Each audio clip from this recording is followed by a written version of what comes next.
Hello friend, कैसे हो? आशा करता हूँ कि आप बहुत अच्छे होंगे, स्वस्थ होंगे। आज हम आपसे बात करने के लिए फिर से हाजिर हो गए हैं आपके सामने। कला से संबंधित फिर हम बात कर रहे हैं। कई लोगों का क्वेश्चन होता है कि आज की ये जो मॉडर्न आर्ट है वो हमारे समझ में नहीं आती है। चाहे वो बहुत ही पढ़े लिखे नौकरी वाले अच्छी जगह रहने वाले लोग हैं, उनसे भी हमें सुनने को मिलता है कि ये जो आज की जो कला है मॉडर्न आर्ट, वो हमारी समझ से बाहर है, हमें इसमें कुछ समझ में नहीं आता है। तो आज हम इस टॉपिक पे बात करेंगे कि क्यों समझ में नहीं आती है, इसका क्या कारण है कि कोई भी व्यक्ति कला से कटा हुआ है तो क्यों कटा हुआ है, ये क्यों नहीं जुड़ पा रहा है। अगर हम इस ओर ध्यान नहीं देंगे, जुड़ने की कोशिश नहीं करेंगे, तो ये जो सफ़र है आम आदमी, समाज या कला का, वो ऐसे ही चलता रहेगा, आपस में जुड़ाव महसूस नहीं होगा। तो हम बात करेंगे इसके ऊपर।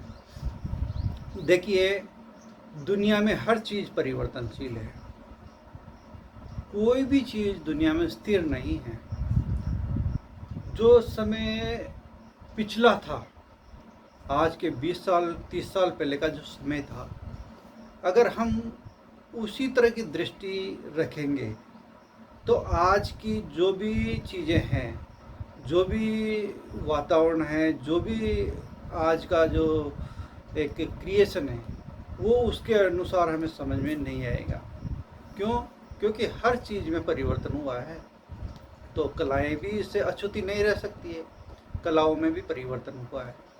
ऐसे ही चाहे हम किसी भी प्रकार की कला देखें, पेंटिंग देख लो, ड्राइंग देख लो, स्कल्पचर देख लो, इधर से संगीत देख लो, काव्य कलार्ता कविता देखो, चाहे हम किसी भी प्रकार की कला या फाइन आर्ट जो भी देखते हैं, उसके अंदर परिवर्तन हुआ है। तो वो व्यक्ति बोलते हैं कि हमें ये चीज़, आज की आधुनिक कला जो है मॉडर्न आर्ट, ये समझ में नहीं आ रही। इसका मतलब ये हुआ कि आपने जो अपनी दृष्टि है वो चेंज नहीं की है, अपना जो सोचने का नज़रिया है वो चेंज नहीं किया है। आप जिस प्रकार से पूर्व में सोचते थे, पहले आज के 20 साल पहले जिस तरह की सोच रखते थे, वही सोच आज रखते हो, इसलिए आपको ये चीज़ें समझ में नहीं आ रही है। देखिए, कला में भाव पक्ष और कला पक्ष होता है। भाव पक्ष आज के 20 साल पहले जो था कला में, वो भाव पक्ष का ज़्यादा इम्पोर्टेंस था। धीरे धीरे समय बदला तो आज भाव पक्ष की जगह कला पक्ष को ज़्यादा इम्पोर्टेंस मिलने लगा है कला में। क्योंकि जैसा समाज सोचता है, जिस प्रकार की दृष्टि समाज की होगी, एक कलाकार की दृष्टि भी वैसी होती जाएगी। तो आज का जो युग है, आज का जो समय है, उसमें कला पक्ष के ऊपर हमारी जो निगाह है, एक आर्ट की कहें या फिर एक कोई भी दर्शक जो है उसकी जो निगाह है, आज कला पक्ष की जगह भाव पक्ष की जगह कला पक्ष पर आकर के टिकने लगी है। तो भाव पक्ष में यही था कि कोई भी कलाकार अपने अंदर छुपी हुई भावनाओं को प्रकट करता था, अपने भावों को कला के माध्यम से प्रकट करता था, अपने अंदर जो छुपे हुए विचार थे, अनुभूतियाँ थी, उसको एक कला के माध्यम से बाहर प्रकट करता था। लेकिन जो ही समय बदलता गया, उसके साथ साथ एक आर्टिस्ट भी चेंज होता गया। उसने जो अपने भाव था, उसकी जगह उसकी जो आर्टिस्टिक सेंस है, जैसे उसके कला के कलर्स है, उसके आकार है, उसके जो टेक्सचर है, उसको सुंदरता बढ़ाने वाली चीज़, जो बाह्य सुंदरता को बढ़ाने वाली चीज़ थी, उसके ऊपर फोकस करता हुआ चला गया। आज कला में हम इस बात पर ज़्यादा ध्यान देते हैं कि किसी भी पेंटिंग में किस तरह के कलर्स यूज हुए हैं, उसकी जो टेक्निक्स क्या है, किस तरह से वो बनाई गई है, उसका बाह्य जो लुक है, आउट जो लुक है वो कैसा लग रहा है, दूर से जो दीवार पे पेंटिंग लगी हुई है वो कितनी सुंदर लग रही है, वो इस बात के ऊपर ये चीज़ें डिपेंड करती है। तो हमें हमारी जो दृष्टि है वो चेंज करनी पड़ेगी। अगर आज हम कला का आनंद लेना चाहते हैं और कला का रसपान करना चाहते हैं तो हमें अपनी दृष्टि को चेंज करना पड़ेगा। केवल उसके अंदर क्या बताया गया है, उसके अंदर भाव को अगर खोजते रहेंगे कि क्या विचार प्रकट किया गया है उसके द्वारा, अगर कथनात्मक दृष्टि से अगर हम उसको देखते रहेंगे तो आज आप कला का आनंद लेने में विफल हो जाएंगे। क्योंकि सफलता आपको तभी मिलेगी, आज की कला का आनंद तभी उठा पाओगे तब इन चीज़ों से ऊपर उठ करके आप उसकी टेक्निक्स, उसके रंग सौंदर्य के ऊपर ध्यान दोगे, उसके आकार सौंदर्य के ऊपर ध्यान दोगे, उसका जो टेक्सचर है, उसका जो अंतराल विभाजन अर्थात स्पेस डिवीजन है, किस तरह से कलाकार ने उसको प्रेजेंट किया है, उन चीज़ों के ऊपर आपको दृष्टि लगानी होगी, तब जा कर के आप कला का आनंद ले पाओगे। अगर आप जैसे एक फूल है, साइंस की दृष्टि से अगर देखें तो एक फ्लावर को हम उसका सौंदर्य है, उसी के आधार पर हम सुंदर कह सकते हैं। अगर हम उसमें देखेंगे कि ये लाल कलर क्यों है, इसके पीछे क्या कारण है, ये इसका जो ये पत्तियां हैं फूल की, ये हरा रंग किस कारण से है, अगर उन चीज़ों में अगर हम उलझ गए तो फिर जो कला का जो सौंदर्यात्मक रूप है उसको हम भुला बैठेंगे, उसका आनंद नहीं ले पाएंगे। तो आज हमें अगर कला को देखना है तो अपनी दृष्टि को थोड़ा चेंज करना पड़ेगा समय के अनुसार।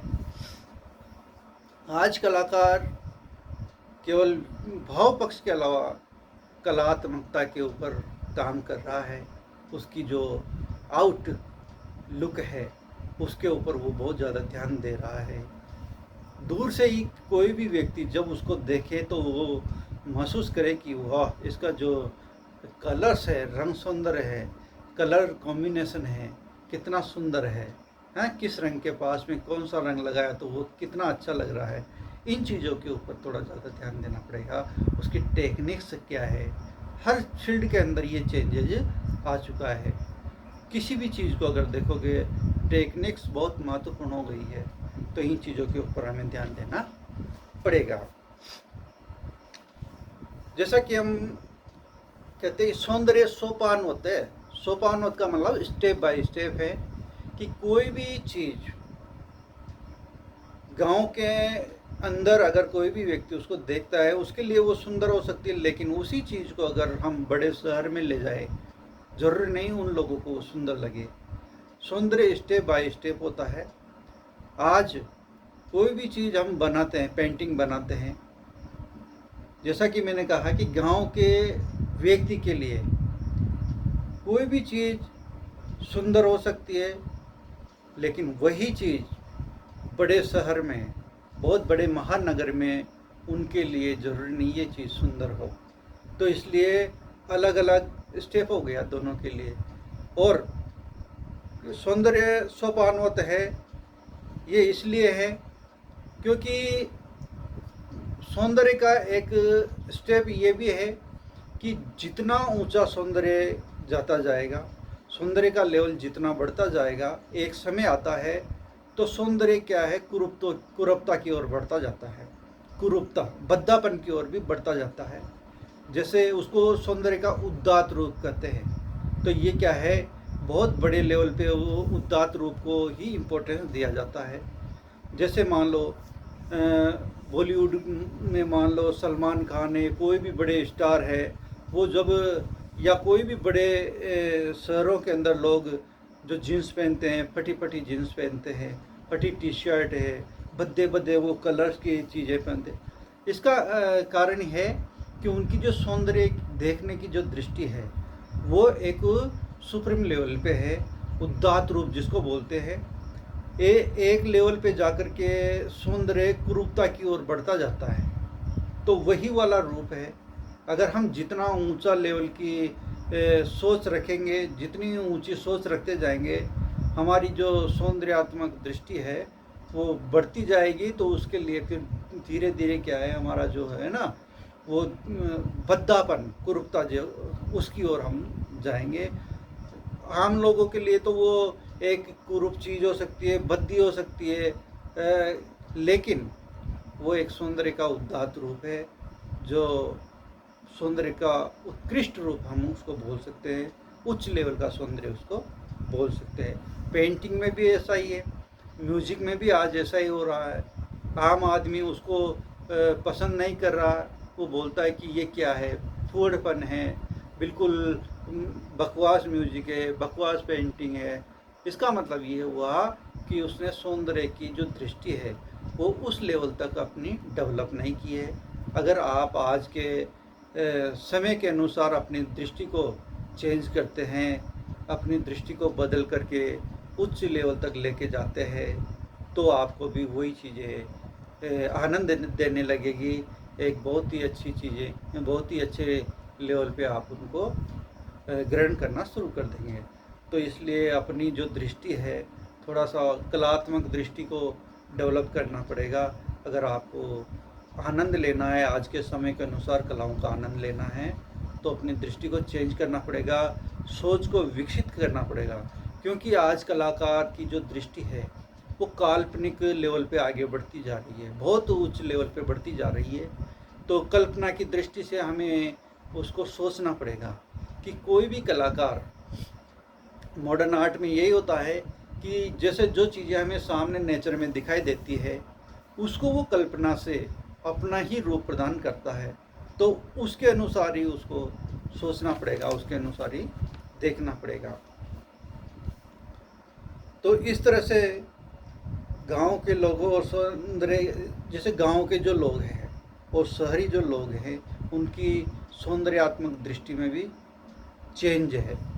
आज हम इसके बारे में देखें तो जैसा कि मैंने अभी उदाहरण दिया है कि वहाँ के जो बड़े शहर के लोग हैं किस तरह की चीज़ें पसंद करते हैं, और उन्हीं चीज़ों को अगर हम गांव में लोगों के सामने लेके आते हैं तो उतना पसंद नहीं कर पाएंगे। हाँ, लेकिन मैं एक बात ये भी कहना चाहता हूँ कि आने वाली जो नई जनरेशन है उनकी दृष्टि में काफ़ी परिवर्तन है। वो बच्चे हैं जो आज के नए बच्चे हैं, चाहे वो गांव के ही बच्चे क्यों ना हो, वो भी सौंदर्यात्मक दृष्टि से काफ़ी समृद्ध है। क्योंकि वो बच्चे समझने लगे हैं कि आज सौंदर्य का रूप क्या है, कलाओं का रूप क्या है। इसलिए पुराने जो लोग हैं वही लोग ये कह सकते हैं कि हमें ये अच्छा नहीं लग रहा है, हमारे अनुसार ये अच्छा नहीं है, भद्दा है, फूहड़ है, बिल्कुल बेकार है। लेकिन आज के जो बच्चे हैं, लगभग 50-60% बच्चे उस दृष्टि को लेकर के चलते हैं, क्योंकि ये सीधे सीधे इंटरनेट से जुड़े हुए हैं। इसलिए ये बच्चे उस स्तर को समझते हैं और समझने की कोशिश करते हैं, क्योंकि हर जगह आज इसका प्रभाव हमें दिखाई दे रहा है। इसलिए अगर कलाओं का आनंद लेना है, कलाओं को अच्छी तरह समझना है, तो हमें भी अपनी जो दृष्टि है उसको समृद्ध करना पड़ेगा और हमें कलाओं का आनंद लेना पड़ेगा। तो हर क्षेत्र में ही इस तरह का प्रभाव हमें दिखाई दे रहा है। तो आज हमने बात की कि मॉडर्न आर्ट, आज की जो कला है उसको किस तरह से हमें समझना है ताकि आम आदमी भी कलाओं से जुड़ सके। और इसी प्रकार से अगर कलाओं की आप जानकारी लेना चाहते हैं, कलाओं के बारे में विभिन्न प्रकार का ज्ञान आप प्राप्त करना चाहते हैं, नॉलेज प्राप्त करना चाहते हैं, तो हमारे जो चैनल है इसको सब्सक्राइब कर दीजिए, लाइक करो एंड शेयर भी कर दीजिए ताकि सभी को इसके बारे में जानकारी मिल सके। Thank you.